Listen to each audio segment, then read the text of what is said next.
E aí pessoal, aqui quem fala é o Dead Camper com mais um vídeo mostrando aqui pra vocês um mod do Naruto que é super legal. A gente tem aqui as kunais, muito fodas demais, as kunais explosivas.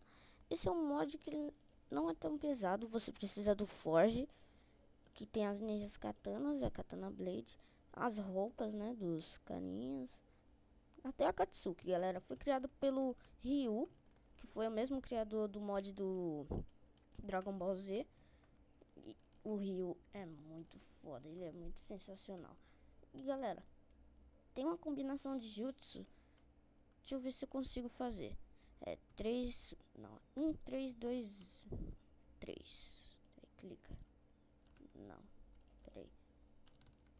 1, 3, 2, 3, clica.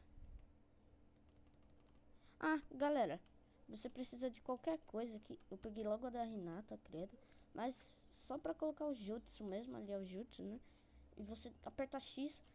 Olha o que acontece com o seu bonequinho. Ele dá um super pulo, mas gasta 2 de chakra. Pra você recarregar o chakra, você aperta C. E pronto. Aí tá normal. Galera, outra coisa também que é super legal. Eu vou fazer aqui pra vocês verem. Que é super sensacional demais.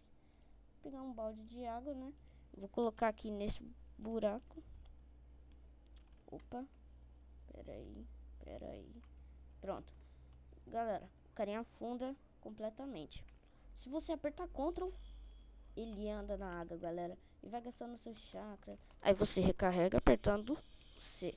Olha o barulho que faz. 3, 2, 1, 3, 2, 3. Clica. Opa, pera aí. 1, 3, 2, 3. Clica. Galera, assim, tem uns jutsus que não funcionam, mas demoram pra funcionar. 1, 3, 2, 3. Jutsu falha, tá vendo?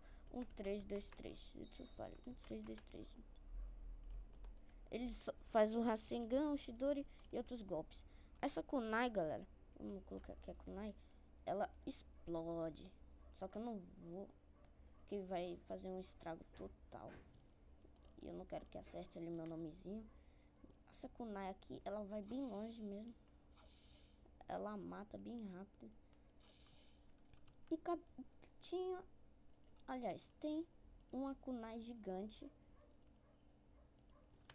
Tem a roupa da Katsuki também. Galera, então é isso. Só pra divulgar mesmo. Que é muito foda. Eu achei muito foda esse negócio. Galera, então deem like no vídeo, se inscrevam. Muito obrigado por assistirem ao vídeo. E até breve.